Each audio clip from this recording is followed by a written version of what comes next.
Dahil iba na yung init. No? Kung kukumpara natin sa mga nakaraang linggo, yung gantong oras parang ngayon kasi naramdaman natin yung pagkaalinsangan, no? So nagpapalit na ng panahon. Nagpalit na rin ng hangin yung Unitin. Kung nakita nyo ang balita, yung dating dalawang pamilya na matibay sa kanilang pagkakakapit sa isa't isa ay malinaw naman na buwag na, no? Pero yung ating Pangulo at pangalawang Pangulo, pinapakita pa rin nila sa madla na hindi sila natitinan. Kaya sa kanila, may Unitin pa. Pero dun sa mga iba, kaya sa tatay ng Vice Presidente, na dating Pangulo, at sa asawa ng ngayong Pangulo, kita natin yung clash between them. Kung nabalitaan nyo, nakita nyo yung aalis pa lang si Pangulong Bongbong papuntang Vietnam, inisnab ng asawa niya si Vice President Sara. So, yung pa naman yung pinaka-slogan nila nung sila'y nangampanya, yung Unity, but sa kanila mismo ay nagkaroon na ng disunity. At alam natin na meron niyang epekto sa ekonomiya. Maraming mga ekonomistang nagsabi na kapag ka nakita ng mga investor sa ibang bansa na wala ng unity yung ating mga leader, ganun din sa dalawang malaking institusyon ng legislative branch, yung Senate at Congress, ay hindi na rin sila in unity sa kanilang mga ginagawa. Alam natin na hindi lang ito ikababagsak ng ekonomiya, kundi pag nagtagal ay maaaring magkaroon ng constitutional crisis. At pag nagkaroon yan, iba't ibang paksyon ang magkakaroon ng revolution. Ngayon pa nga lang, na pag-uusapan ng mga representante ng Mindanao na ibukod yung buong pulo ng Mindanao sa Republika ng Pilipinas. Ganyan ang magaganap kapag hindi na-address ng tama ang unity sa loob ng isang soberanyang bansa. Ang iglesia ay dapat din na may pagkakaisa. At ito ang mandato sa bawat isa ng mga nagpabautismo sa loob ng isang lokal na iglesia. At ito ang inaasahan ng mga nag-oobserba pa lang sa loob ng iglesia upang sila ay magkaroon ng isang konkretong desisyon kung nararapat ba at ligtas ba para sa kanya at malusog ba para sa kanya ang manatili at mag-commit sa isang iglesyang kanyang kinabibilangan. Basahin natin para sa ating teksto ang sulat ni Santiago sa Kabanatang 2, talata 1 hanggang 13. Babasahin ko po ito sa Tagalog. Santiago, Kabanata 2, 1 hanggang 13. James chapter 2, verses 1 down to verse 13. Kung nandun na po kayo, ay babasahin ko po ito ng malakas. Basahin niyo po ng matahimik. At kung English kayo, pakinggan niyo lang para hindi kayo malito. Yan. May pamagat ito na The Sin of Partiality sa ESV translation. Umpisahan ko ng pagbasa. Mga kapatid, yamang mayroon kayong pananampalataya ng ating Panginoong Jesucristo na Panginoon ng kaluwalhatian ay huwag magtangi sa mga tao. Sapagkat kung may pumapasok sa inyong sinagoga ang isang tao na may singsing na ginto at may magandang kasuotan at may pumapasok namang isang dukha na may damit na hamak at inyong itinangi ang may suot na damit na maganda at inyong sabihin, maupo ka rito sa dakong mabuti, at sa dukha naman ay inyong sabihin, tumayo ka dyan o maupo ka sa ibaba ng aking tungtungan. Talata 4, hindi baga kayo'y nagtatangi sa inyong sarili at nagiging mga hukom na may masasamang pag-iisip? Dinggin ninyo mga minamahal kong kapatid, hindi baga pinili ng Diyos ang mga dukha sa sanglibutan ito upang maging mayayaman sa pananampalataya at mga tagapagmana ng kahariang ipinangako niya sa mga nagsisiibig sa Kanya. Ngunit inyong niwawalang puri ang dukha. Hindi baga kayo'y pinahihirapan ng mayayaman at sila rin ang kumakaladkad sa inyo sa harapan ng mga hukuman? Hindi baga nilalapastangan nila ang inyong marangal na pangalan na sa inyo'y itinatawag? 8. Gayunman, kung inyong ganapin ang kautosang hari, ayon sa kasulatan, iibigin mo ang iyong kapwa na gaya ng sa iyong sarili, ay nagsisigawa kayo ng mabuti. Datapwat, kung kayo'y nagtatangi ng mga tao, ay nangagkakasala kayo, at kayo'y hinahatulan ng kautusan na gaya ng mga suwail. Sapagkat ang sino mang gumaganap ng buong kautusan at gayon may natitisod sa isa, nagiging makasalanan siya sa lahat. Sapagkat ang nagsabi, huwag kang mangalunya, ay nagsabi naman, huwag kang pumatay. Ngayon, kung ikaw ay hindi nangangalunya, ngunit pumatay ka, ay naging suwail ka sa lahat ng kautusan. 12, gayon ang inyong salitain at gayon ang inyong gawin na gaya ng mga taong huhukuman sa pamamagitan ng kautusan ng kalayaan, sapagkat ang paghukom ay walang awa doon sa hindi nagpakita ng awa. Ang awa ay lumuluwalhati laban sa paghukom. Yan po ang salita ng Diyos. Walang debate. Majority sa authorship nito, it's no other than James. And it's believed to be James, the least of the apostles. Pinaka hindi pansin, hindi napapansin. No? May mga grupo na may member na parang hindi mo siya napapansin. Si James is someone who is like that. Sinulat niya itong letter na to para sa mga Jewish Christians, mga Kristiyano na Hudyo, na scattered abroad. Yan yung kanyang delivery. Kaya nga sabi niya dyan, doon sa mga Kristiyanong nasa diaspora o yung kumalat dahil sa persecution. Yung literary style ni Apostle James at yung genre ng kanyang epistle, napaka-controversial. Bakit? Kasi hindi siya kagaya ng pattern ni Paul, ni Peter o ni John. Iba siya sa Petrine, sa Pauline, at sa Johannine na mga literature. Makikita nyo, pag binasa nyo itong si John, si Peter, si Paul, may medyo mga theological, mga doctrinal, talagang aral. Lalo na si Apostle Paul na yung means of grace ay puro mga Pauline epistles ang mabubuksan natin dyan dahil siya yung pinakatumira ng subject na yun. Pero naiiba ng landas itong si James sa kanyang writing. Meron pang ng history na si Martin Luther ay gustong alisin ito sa Bible dahil hindi daw siya uma-agree sa ibang mga books. Pero later on, binawi niya ito at nakita niya na ito pala ang nagpapabalanse sa theology. Kaya ganun yung atake ng writing ni James. Kung theological, sila Peter, Paul, and John, si James ay about practicing those theology. Kaya maganda siya. Maganda yung nilalaman niya. At para kay James, yung practicing Christian values, ito ang ebidensyang natuto ka kay Paul, John, at Peter. Kaya hindi niya ito pinokontra, kundi para malaman mo kung talagang ikaw ay nakakaunawa doon sa mga tinuturo ni Paul, Peter, and John, read my book. Yan ang pamanhik sa atin ni James. Pinapakita ni James yung balance of defending Christian truths by living it correctly. Okay, narinig mo na ang turo. Now, sasabihin ko sa iyo, paano mo lalakaran? That is how the Apostle James portrays his letter. At dito si James, merong isang kasalanan na seryoso siya na inaddress niya sa mga people of diaspora. Again, kalat-kalat sila. Ang pamanhik ngayon ni Apostle James, kahit kalat-kalat tayo, dapat may kaisahan tayo.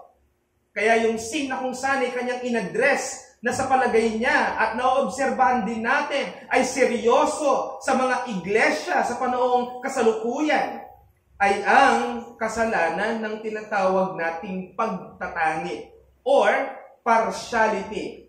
Sa ibang mga katawagan, partisanship. Yung pagkakaroon ng mga faksyon, pagkakaroon ng mga grupo, pagkakaroon ng mga clan sa loob ng simbahan. Imagine nyo yun? Kaninong grupo ka sa loob ng church? Diba? Dapat walang ganong usapan. Dapat hindi ganon. May mga churches, yung kanilang music ministry, sila-sila lang yung nagpapansinan. Diba? Kasi musician ako ng church. Kaya pag nakatayo na yung pastor sa loob ng simbahan, mga bastos nandun na sa labas. Kumakain na ng kung ano-ano, bakit? Nakapag-serve na daw sila.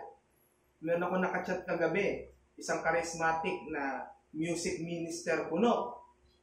Sana hindi siya nakikinig sa akin.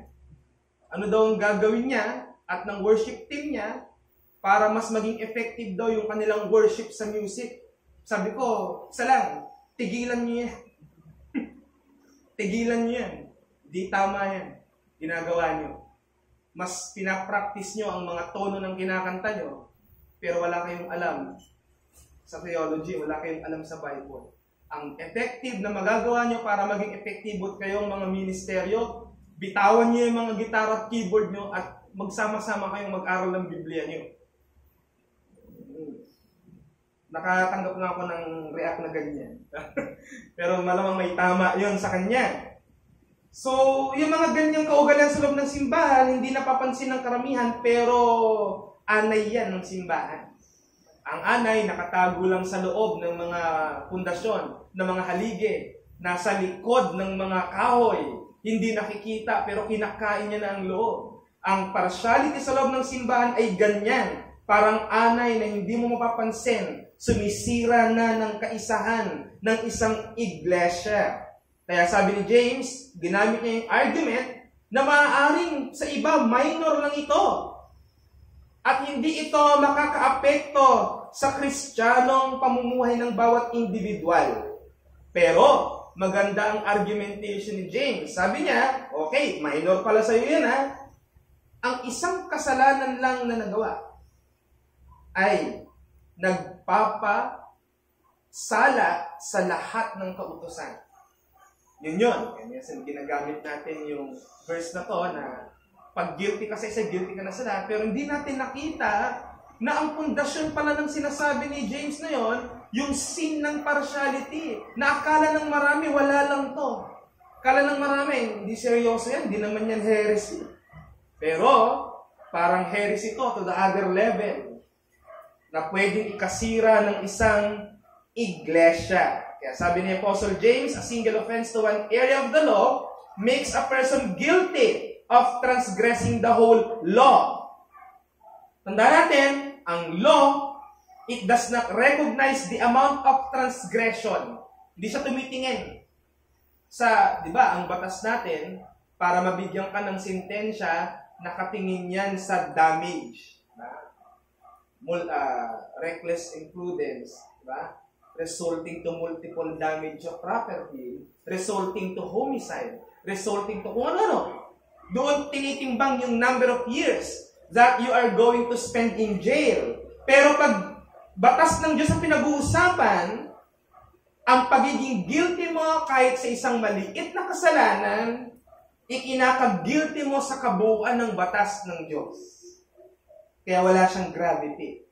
Ang problema is that hindi natin makikita sa letter na ito yung actual problem na naging cause kung bakit sinulat ni James ito. Pero makakarelate tayo sa practice ng partiality na makikita natin sa panahon ng iglesia ni James. Alin ito? Doon sa yugto na nag-away si Apostle Paul at Apostle Peter sa Galatians chapter 2, verse 11 to 13. Napansin ni Apostle Paul na nung si Peter ay nandoon sa church ng Gentiles, kausap pa niya yung mga hentil. Ibig sabihin ng hentil, mga hindi Israelita. Kakwentuhan niya, ka-fellowship niya. Pero, nung dumating yung grupo ng mga Hudyo, yan, kagrupo niya yon, Hudyo siya. Agad niyang iniwan yung mga kausap niyang hentil at nag-focus na ang kanyang atensyon doon sa mga kababayan niyang Hudyo. At ang sinabi pa nga ni Apostle Paul ay hiniya ko siya sa harapan ng mga tao. Sipin niyo yun, ganun pala i-address yung partisanship. Hiyain mo. Ang mga apostol ito Hindi naman tayo apostol. May iba tayong treatment dyan. So yun yung nakikita nating pinakamalapit na partisanship. Kasi binabanggit ni James, hindi naman natin makuha Kailan nagkaroon ng partisanship sa church? So ito yung pinakamalapit. Yung binanggit ni Apostle Paul, yung partisanship na nakita niya kay Cephas o kay Peter. Ngayon, bilang iglesyang nasa ika-21 siglo, nadidivide ang church sa iba't ibang uri ng tao according to social classes. May mga tao, pag nakakaangat-angat sa buhay, nandoon sa church na matayog, di aircon, di ba? May mga properties, may mga assets. Pag ang isang church naman, ay isang tao ay hindi ganon, nandun siya sa mga church na nasa garahe, di ba? Pero dati, meron tayong mga miyembro nandun sa higher social class. Pero naka-prove talaga ako ng isang tao na talagang dun siya nakatingin, na galing dito. Makinig kayo, wala akong pakialam sa inyo. Totoo naman eh. Nung malamang lumipat ng garahe, dati kasi naka-aircon. Lana, nagpunta na dun sa de-aircon. Anyway, kung marinig mo ito, sisi ka na sa kasalanan. Mensahe na kung saan ay gusto kong maintindihan ng bawat isa, showing partiality in the church destroys the law of Christ. Yan yung damage niyan. Ang pagpapakita ng pagtatangi sa loob ng iglesia, sinisira nito ang batas ni Kristo. Bakit ko nasabi yan? Dalawang punto ang pag-aaralan natin sa text na binasa natin. Una, the seriousness of this sin. Ang pagiging seryoso ng kasalanan na ito, pag-aaralan natin. Secondly, the sequel of this sin. Ano ang magiging epekto ng sin na ito? Punta tayo sa point number 1, from verse 1 to 10. Kung mabalikan natin, yung issue na ito, 13 verses na walang ibang tinutukoy si Apostle James kundi tungkol sa issue ng partiality. Pagka ganyan kadami, ang ginugol ng isang Bible writer para lang pag-usapan ng isang issue, siya ay didactic na. Anong ibig sabihin nito? Doktrina na siya. Kasi sineryoso ng ganun kahaba ang isang issue. Hindi kagaya ng Proverbs na ang tamad, pati higaan, kukunin sa kanya. Wala namang didactic doon. Observation in light yon. Wisdom na pinapakitang kailangang magsipag ka. Pero yung ito, 13 verses are given just to address one issue. Nagtuturo ito ng kailangan natin to seryosohin. Yun ang ibig sabihin niyan. Ang partiality ay dapat seryosohin. Apostle James took it seriously that the sin of partiality, hindi lang ito single soul damaging. May mga kasalanan kasing ikaw lang ang masasaktan. Kunyari, tanggalin mo ang sexual purity mo, hindi mahahawa ang katabi mo ng pagiging impure. Pero may kasalanan sa church na kapag ginawa mo, hindi lang ikaw yung naapektuhan. At yan yung sin of partiality. Alam nyo kung ano ang epekto ng sin of partiality? Hindi lang ito basta single soul damaging, but it is a church damaging practice. Ang nasisira niya, kabuuan ng iglesia. Pag meron ito sa isang simbahan, pag napunan nyo na sa loob ng simbahan merong ganito, dapat patayin na siya. Hindi yung pasimuno, hindi yung kasalanan mismo. Patayin yung pasimuno. Patayin yung nagkokos na yan, di ba? Patayin yung kasalanan mismo. Bakit seryoso ang sin of partiality? Letter A, dahil ito ay nagpo-promote ng social divisions. Showing partiality creates different parties in the church. And it disassembles the one body of Christ. Tandaan nyo, bilang church, we are called one body of Christ. Wala pa akong nakita sa Bible, tinawag ang Catholic Church na bodies of Christ. In plural sense. It's always body of Christ. Hindi ko rin pinopromote na bagamat tayo ay local church, nagkakaisa nga tayo. Parang one tayo sa loob ng local church na ito. Disalign naman yung doctrine natin sa ibang simbahan. Hindi pa rin tayo tama. Kaya yung pagiging united natin bilang local church ay united sa Katolikong Iglesia. United sa universal na iglesia. Pag nagloko yung leader, nagtuturo na ng kung ano-ano, hindi na orthodox, wala na dun sa apat na kredong pinormulate noong third century ng ating Church of Antiquity, kahit may unity sa loob ng simbahan, disunited pa rin yan as one body in Christ. Pero ang example na makaka-relate kayo sa kung paano nag-work ang church, ang synod-partiality, is nakatingin ang mga members ng church sa social status and outward appearances. Nung ang pumasok, pobreng miyembro, di pinapansin. Bahala kang umupo sa kung saan mo gusto. Nung ang pumasok, tighter, nagmamadali yung mga taong bigyan ng magandang upuan. Hindi ba nangyayari yan sa ating dati? Magkakainan yung mga miyembro. Yung mga maraming ambag, sila yung nasa magagandang lamesa na meron pang sapin. Yung mga sinasabing ordinaryong miyembro. Kung ikaw ay congregational na church, huwag mong sasabihin yan. Nagkaroon ng fellowship dito dati, mga pastor. Sukat mo ng isang pastor na nandyan sa babang yan, tandang-tanda ko yung pagmumukha niya. Hindi ako nagagalit. Pero pinag-uusapan kasi natin yung issue eh. Tapos isolated message ko to, kaya medyo 1 hour pa. Sabihin ba naman, iba yung level natin. Sa ibang mga ordinaryong miyembro, iba ang level natin bilang mga pastor. Itong impaktong pastor na to, hampas lupang pastor nito, kaya hindi dumami ang miyembro dahil gano'n ang isipan niya. Hindi kinain ng lupa. Isipin mo, leader pa mismo yung ganyan sa loob ng iglesia. Ang kinakaibigan niya, yung blue bills lagi ang nilalagay sa basket. At pinapabayaan niya yung mga miyembro na gusto rin namang mag-tithes ng ganun kalaki. Minsan ko rin silang narinig. Meron kasi silang Facebook page din. Minsan kong narinig, tuwang-tuwa, imin yung mga tao. Bakit? May nag-special number na parang sa Kristanya. Ang title ng special number is this: Kristiyanong di marunong mag-tithes. Yung ganyang iglesia, hatulan yan ng Diyos. Sana magbago sila.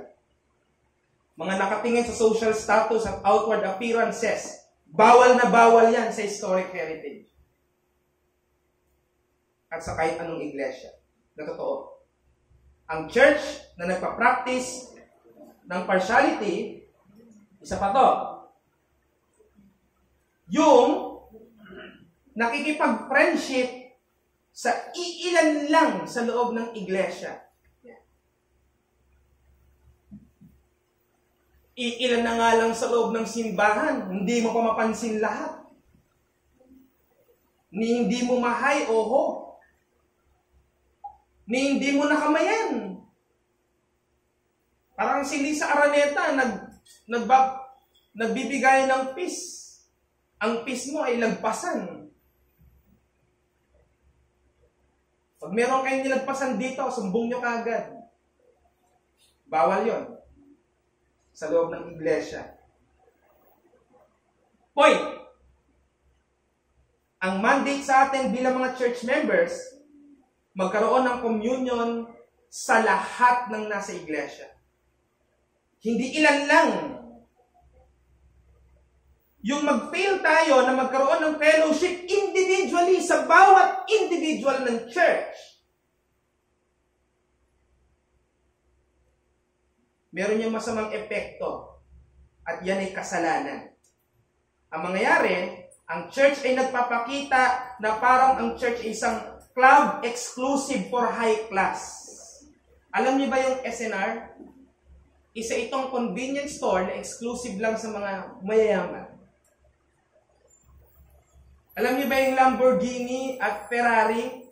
Mga sports car na hindi ka bibili nun dahil gagawin mong service sa trabaho araw-araw. Luxury car ito eh. Ibig sabihin, pang ano lang, wala lang, parang laruan mo nga. Parang laruan yung ibig sabihin. No? Pag ikaw ay bumili ng Lamborghini, wala kang karapatang bumili ng Ferrari, hindi ka nila pagbibilan. Pag bumili ka ng Ferrari, hindi ka nila pagbibilan ng Lamborghini. Kasi kalaban nila yun. Sila yung grupo, sila yung mga negosyanteng, hindi nila concern yung kita. Ang concern nila yung pride ng pangalan, ng brand. Ang church hindi ganon. Ang church hindi ganon. Alam niyo kung anong problema kaya hindi matinon nakakapag-evangelize sa mga congregants? Hindi yung nahihiya. Yung nahihiya, na-overcome yun. Pero pag close-minded ang isang tao, na okay na ako na ito lang yung mga nakakasama ko sa loob ng simbahan, okay na ako dahil meron akong mga kaibigan sa loob ng simbahan, ang epekto niyan ay magtamad ka sa pag-ebanghelyo.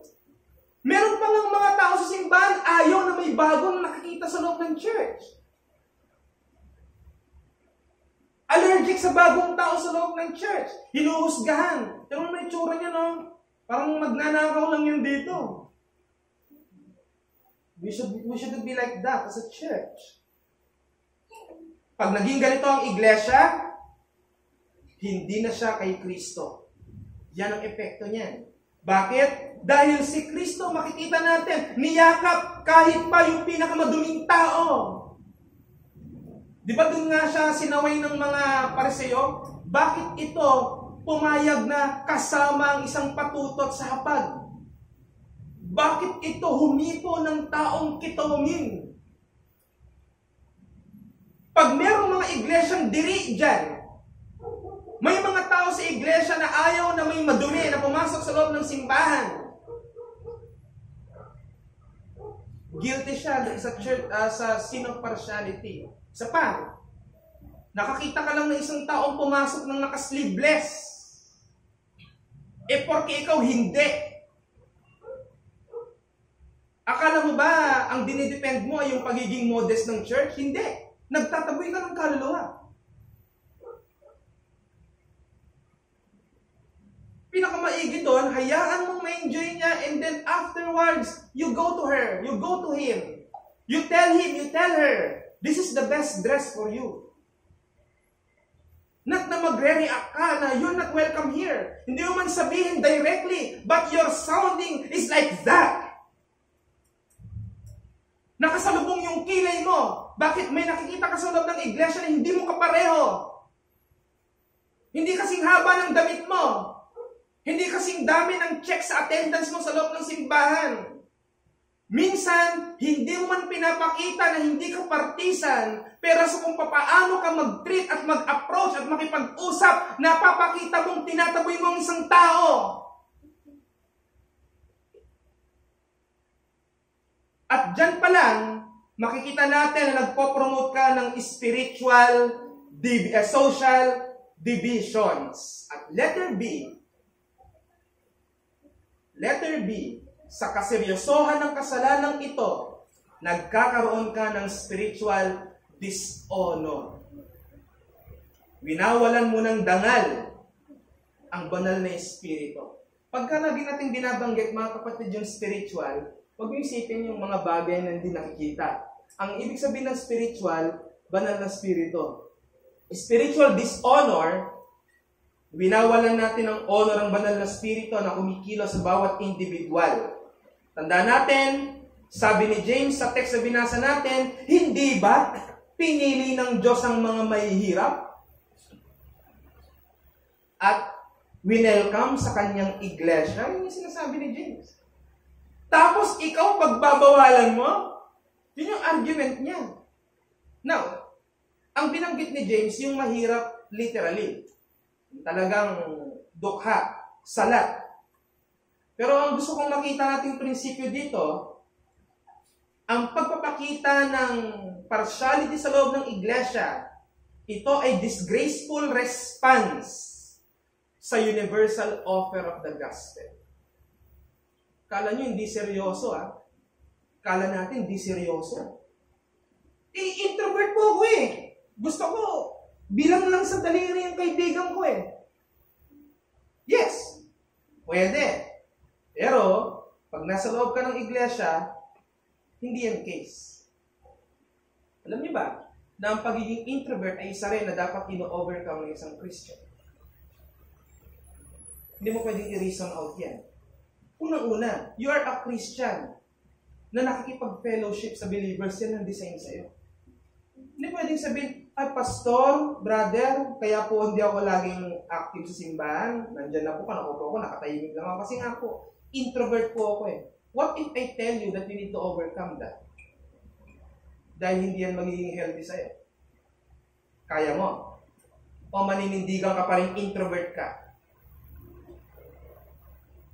Yan ang hamon.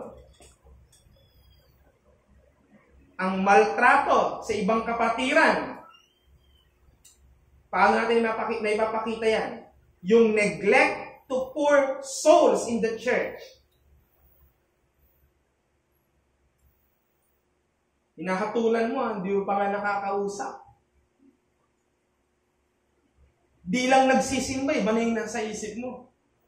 Nasa isip mo, wala to, backslider na to. Kala niyo ba nakakatuwa yung ganun mga pag-iisip? Hindi ba natin naiisip na alam na nga nating nagloloko ang isang kaluluwa? Imbis na mag-isip ka kung ano nangyayari sa kanya, bakit di mo puntahan? Bakit hindi mo suyuin? Tapos pag pumasok na siya sa church, after many weeks na wala siya, hindi yung papansinin. Bakit? Mas banal kayo sa kanya? Bakit? Sa pag-stay nyo ng ilang linggo sa church, masasabi nyo na kayo ang siguradong pupunta sa langit? Yung bang pag-upo natin dyan Sunday by Sunday ay magiging brand natin na ako ay naiiba sa mga Kristiyanong tamad?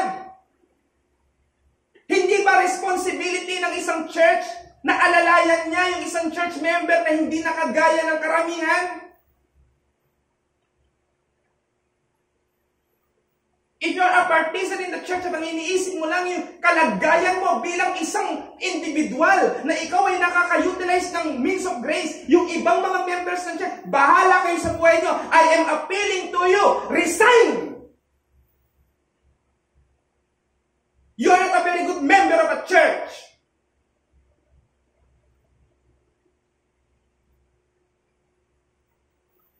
Kapag meron kayong mga thinking sa mga utak nyo, na ang isang taong ito sa church na to, hindi siya worthy ng attention ko. Hindi siya importante sa church na to. Isa lang ang pinakakahulugan niyan. Dinidevalue mo yung sacrifice ng Christ sa cross that makes you ineffective in soul winning. And most of all, you are an impostor. Sabi ni Charles Spurgeon, a Christian is whether a real Christian or an impostor. Pag ikaw yung Kristiyanong complacent ka, na yung mga hindi mo kapartido ay bahala kayo kung ano nangyari sa inyo, kakaya. Shame on you! Kung ganyan ang pag-iisip ng maraming mga Kristiyano. Pinaiiral yung pagtingin sa sarili kesa yung habag sa ibang kaluluwa.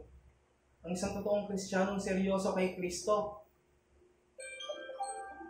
kung tutusin, ikayatin niya yung kaibigan niya sa loob ng iglesia. Tara, kamustahin na nga natin yung kapatid natin na yun na hindi na natin alam kung ano yung nangyayari sa kanya. Hindi yung dahil kayo yung magkasama, sabihin mo, tayo ang magpalakasan, tinakwil na tayo ng isa nating kasama. Tama ba yun? Tama bang pag-iisip yun? Humatol ka na hindi mo nga kinausap? Na hindi ka man lang nag-survey? Na hindi ka nagkaroon ng effort para malaman paano siya isa-save? Hinatulan mo na kaagad na hindi siya healthy sa church. At ang masama, ay sa isang pagkakamali sa loob ng iglesia na dapat ay may tamang prosesong pagdaraanan. Ang nasa isip mo kaagad ay bunutin siya sa loob ng iglesia. Sina-challenge ko kayo. Practicing natin that every time that you sit there, you are fulfilling your duty to commune with everybody. Hindi lang basta nakamayan mo o nag-peace sign ka. Bago ka lumabas ng gate na yan para umuwi sa tahanan mo, tiyakin mong nakausap mo ang bawat isa. Pwede kang mag-excuse dyan kung ang church natin kasing laki ng San Clemente. Pero kung ganito kaliit ang bilang natin, no, we cannot. Commune with everybody and be concerned for their souls and well-being because that is what made you a member of Christ's body. Anong natural response ng kamay mo pag napuwing yung mata mo? Kusutin. Ano ang natural response ng paa mo pag may nakita mong may ahas sa lalakaran mo? Lulundag. Ano ang natural response ng kamay mo kapag ka nakaamoy ka ng hindi maganda? Takpan ng ilong.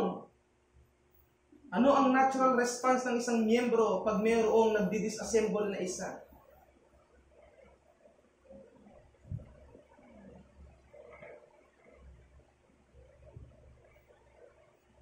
Mata, di ka na gumagana ng maayos, bunutin na kita.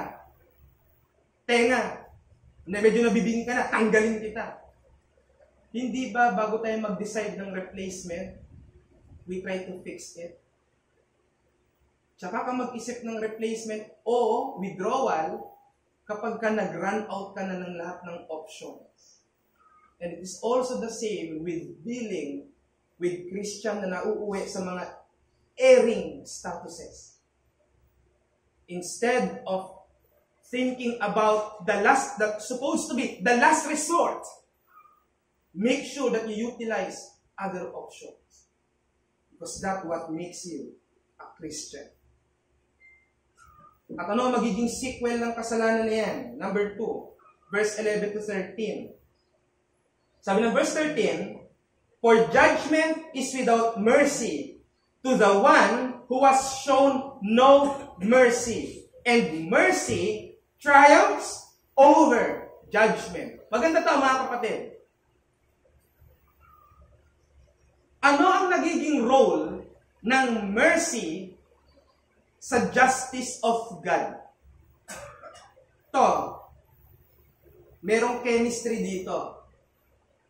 Kapag ka-full justice of God ang pag-uusapan, ganito, nagkasala ka, wala nang usapan, hahatulan ka. Pero God is merciful. Anong ibig sabihin nun? Kahit siguradong ikaw ay nagkasala, humaharang yung mercy ng Diyos. Hindi yan napapansin, ganyan lagi ang nangyayari. May mga bagay sa buhay natin na worthy na dapat tanggalin na tayo from the cord of Christian fellowship. And still, napapakita yung mercy of God para sabihin ng church na, yes, you are worthy of punishment, but because you are God's elect, the mercy of God is to lay to you His discipline.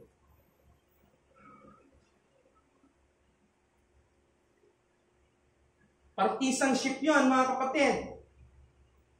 Kapag ka sa sobra nating concern na dapat kapareho natin na sumusunod sa batas ang ibang mga nasa simbahan, ibig sabihin gusto mo na malagasan ng iglesia ng maraming mga tao na hindi mo kagaya. Ang totoo, lahat tayo ay dumadaan sa sanctification. Hindi tayo pantay-pantay pa. Kung ikaw ay nasa gantong kalagayan na at yung isa hindi, kahit pa mas matagal sa loob ng simbahan, hanggat ang pundasyon niya ay nagsasabing niligtas siya ni Kristo sa biyaya, wala kang karapatan na siya'y bunutin.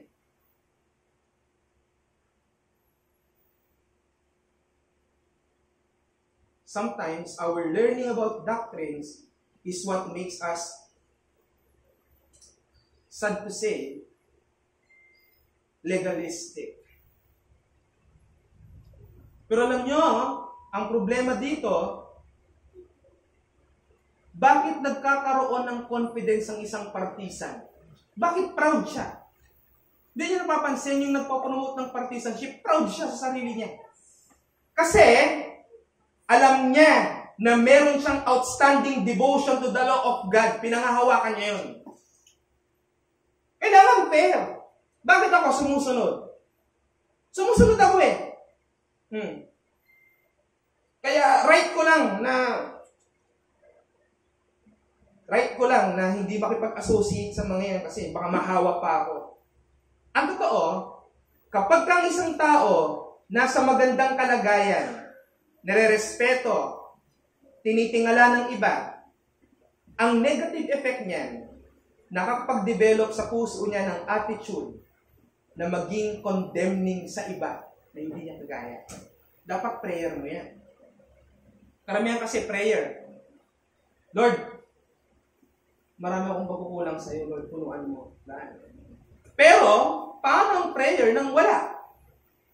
Yung okay ka, Sunday by Sunday, nandiyan ka. You give tithes. You give charity to people. Paano yun?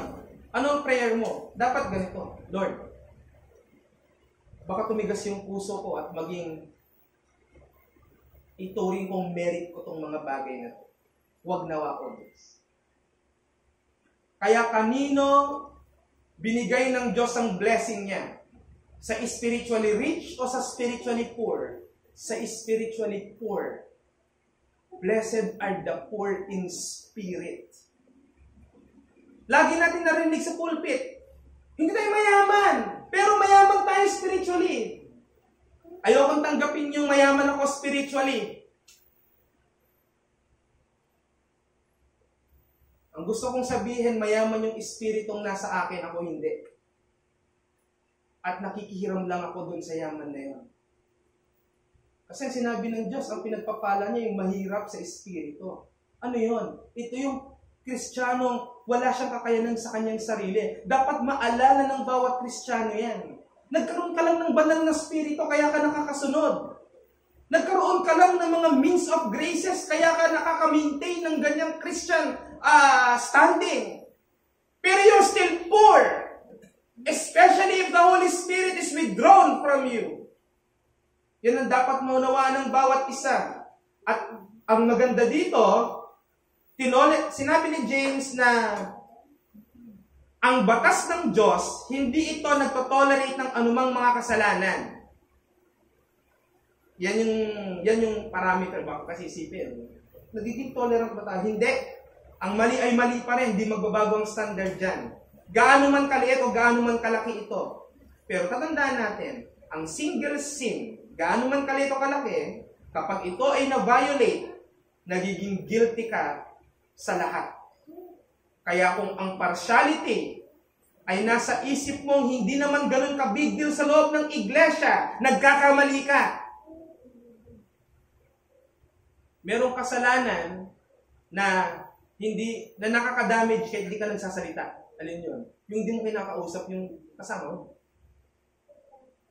Alam nyo ba na mas maraming pwedeng maging interpretation ang isang taong di mo kinausap sa simbahan kesa sa kinausap mo? Kahit pa 1,000 salita ang sabihin mo sa kanya, maliit lang yun kesa sa maghapon mong hindi kinausap.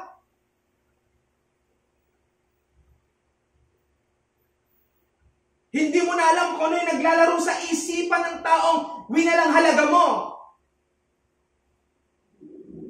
At ang masama pa, nadaanan ng mata mo. Pero inalis mo lang ang mata mo sa kanya. Kung bibigyan lang tayo ng karapatan ng Diyos akin na nga yung mata mo, dukutin ko yan Pero hindi. Mga kapatid, masakit itong sasabihin ko.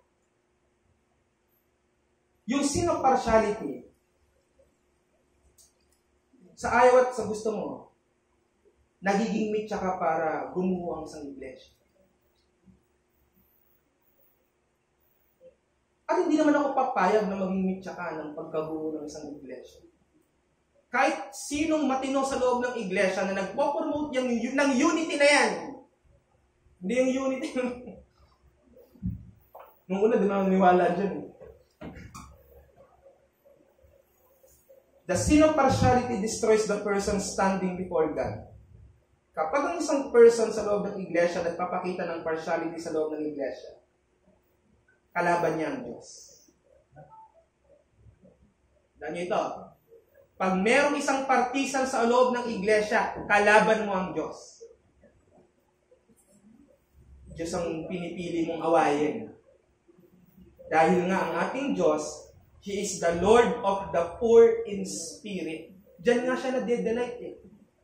Yung mga pobre na umaamin walang kakayanan, yung mga pobre na umaamin, Lord, nagkakasala ako, hindi ko talaga mapigilan, Lord eh. Gusto ko, naiintindihan ko naman, alam ko naman, bawal ko itong gawin, pero nagawa ko pa din. Eh yung isa, na naka-overcome ng mga ganon, iba hatol.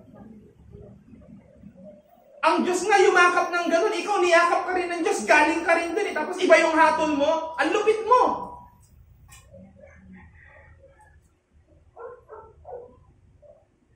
Masakit man ang mga sinasabi ko ngayon. Pero sana yung sakit na to, may maging reality sa atin. Teka, sound ba yung judgment ko? Nagiging by the book ba ako? Tandaan yung sola scriptura, hindi ibig sabihin niya na hindi ka magpapairal ng compassion. Sinabi ng Bible, ang homosexual, patayin. Paano kung anak mo? Sasabihin mo sa korte, patayin yan, homosexual yan. Hindi mo ba napapansin, binigyan ka ng Diyos ng puso na naaawa? Bakit? At nauuna yung awa kesa doon sa legal, kesa doon sa katotohanan ng dapat mong gawin. Bakit? Kasi yun ang magpapabalanse ng hatol mo. Kaya hindi pwede na pagkatiwalaan mo sa isang pulpito ng iglesia, ang isang taong walang puso sa iglesia. Yung kakasunod ng sunod sa Bible ay ang nasa isip, nagkasala ka, nahuli ka, layas. Hindi ganun.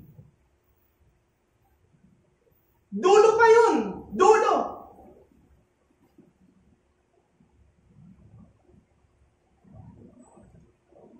Kalaban mo ang Diyos pag ganyan ka. Tandaan niyo mga kapatid, hindi lang namatay si Kristo para mag-save ng isang individual na makasalanan. Ang purpose pa ng kamatayan ni Kristo, i-unite sila. Pag-isahin sila.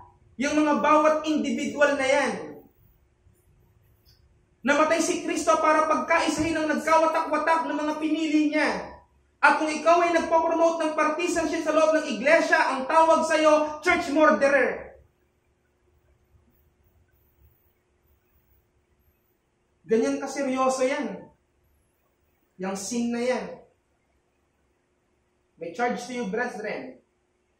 Kung partisan ka sa loob ng iglesia, dahil nakatingin ka sa spiritual condition or social condition, at ginagamit mo yung law ng ating Panginoon para i-justify yung ginagawa mo, ang sabi ni James sa verse 13, sige, ginagamit mo yung law ko para mag-condemn ng others. Sige, gagamitin ko yung law ko sa'yo without my mercy.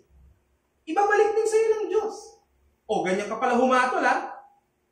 Hahatulan din kita sa paraan ng paghatol mo. Ginamit mo yung law ko eh. Gagamitin ko yung law sa'yo without my mercy. Let's take a look at that again. Para makita natin yung katotohanan. Sabi sa verse 13, babasahin sa King James, for he shall have judgment without mercy, that hath should no mercy. And mercy rejoiceth against judgment. pwede pala yung ma-postpone yung judgment dahil sa mercy. Ganun din ang pagdidil para walang partisanship sa loob ng iglesia. Dapat nga ang church, pag may isang kaluluwang nagkakaroon ng problema, nalulungkot ang kabuuan ng iglesia para sa taong nun. Hindi yung nasa isip niya, buti na lang ako, okay ako. Hindi ako guilty dyan. Naalala niyo ba? Si Tessie Orato, yung senador ng panahon ng impeachment ni Erap, na sumayaw-sayaw, ang mga tao gigil na gigil nang i-impeach siya, tapos nung bumoto yung 11 senador na wag buksan yung second envelope, dun sa nakakaalala na nangyari yun, yun yung ebidensya lalo na nagpapakitang siya ay may mga ill-gotten wealth. Diba? 11 na senador ang bumotong wag buksan, kaya nag-meet siya ng People Power 2 sa EDSA. Ano nangyari? Napakita sa TV yung isang senador na babae, sumasayaw kasi ang saya niya. Samantalang ang sentimiento ng mas maraming mga Pilipino nagagalit. Hindi na siya nanalo. Lahat ng tinakbo niya, kahit sa pinakamababang level, hindi na siya nanalo ulit. Bakit? Di siya marunong makasentimiento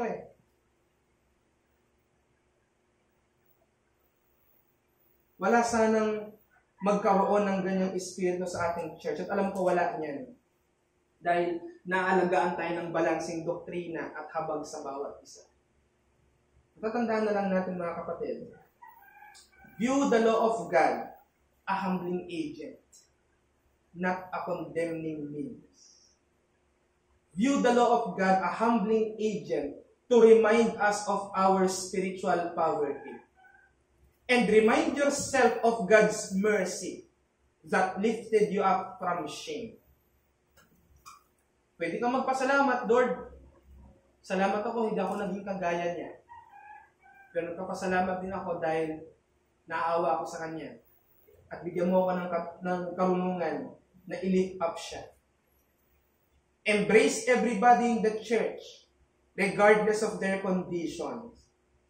At tatandaan nyo, may dahilan kung bakit nasa church sila, kahit patuloy silang nagkakasala. Yung mga taong talagang naninindigan na sa pagkamakasalanan nila, hindi magiging dalawang isip sa kanilang hindi na magsimba. Pero bakit may mga patuloy pa rin nagkakasala, nagsisimba pa rin? Ibig sabihin, umaasa sila sa sarili nila. Hindi man nila kayang magbago, pero magbabaguhin sila ng Panginoon. Sana ganyan na maging isip natin. Hindi yung, iba na yung ginagawa mo, hindi ka na pwede dito.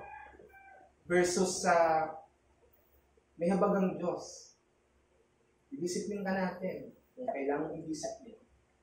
Para maingatan ng iglesia. Para hindi mo ma-spread yung kasalanan na yan. Pero we are praying, hoping na ikaw ay makabalik ng maganda at maayos. That is anti-partisan mind in the church. And mga kapatid, make the church a community where everybody feels that they are loved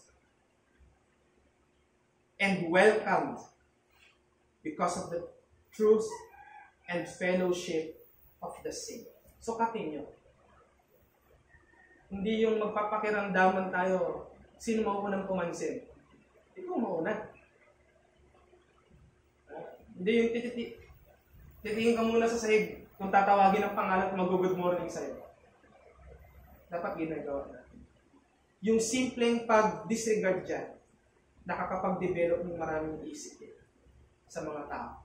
Hindi mo rin pwedeng sabihin, ay kung mature ka, dapat di ka ganyan mag-isip. Hindi mo rin pwedeng sabihin. Dahil sabi ko nga sa inyo, iba-iba tayo ng level ng maturidad. Walang dapat nag-reason out ng ganyang klaseng reason. Kahit pa sa mga matagal na nasa iglesia. Hindi mo alam kung anong kalagayan ng kaluluwa ng mga taong yan. Bago mo hatulan yung isang tao na nakikita mo yung mga pagkukulang niya sa loob ng iglesia, dapat nasiyasat mo siyang mabuti ang mga pinagdaanan niya sa loob at sa labas ng iglesia. Para magkaroon ka ng concrete at sound judgment bago ka magpatong ng hatol ng walang pagkukonsidera. Always have mercy in matters of judgment. Always have mercy to spirits in poverty. Ano yung pagkukulang-kulang natin? Kung may mga nakakainis siyang ugali, magtiyaga ka na lang. Kung nakakainis siya, tago mo na lang yan sa sarili mo. Kasi dapat sa loob ng iglesia, wala tayong mga grupo-grupo. Wala tayong mga taong yun na sinasabi natin, close friend lang natin. Ang masama pa, may GC pa kayo na kayo lang. Kung may ganyan, tanggalin nyo yan. Yan yung mga nagiging mitya para mag-promote kayo ng partisanship. We will respond in a great hymn called The Church as One Foundation. And there is this verse from the second that says, elect from every nation, yet one over all the earth. Her charter of salvation, one Lord, one faith, one birth. One holy name she blesses, partakes one holy food, and to one hope she presses with every grace and good. Let us sing that hymn. Let's go to God in prayer. Father of mercies, of whom thou hast sound judgment. You do not judge based entirely by the context of thy law, but the same nature from thine, which is your mercy, is being the balancing agent for you to consider pardoning the iniquities of your people who repents and who are desiring for change, of whom they are powerless themselves. We thank you because we can reflect to that nature of yours that is also communicable to us. May, by the help of the Holy Spirit, may we develop a heart that is compassionate, but balancing with the truth. Not compromising, we're not talking about that, but balancing the truth in love. So we thank you that we have heard this message, to which is very serious. The writer of this letter gave 13 verses, 13 paragraphs to address this issue, which is like a termite in the church. May we not develop this kind of attitude in the church, but instead we may act as one by always communing with each and everyone, always checking out with each other, checking if we are okay, checking if we are spiritually good, and always render our prayers for them. May we ask everyone about their prayer requests, if there are some that needs to be prayed for. And may we develop a heart that is not partisan and that is not in favor of just one factor and the other. And may we confess the sins if we ever committed this in time past. Thank you and beloved Jesus Christ. May we pray all these things. Amen.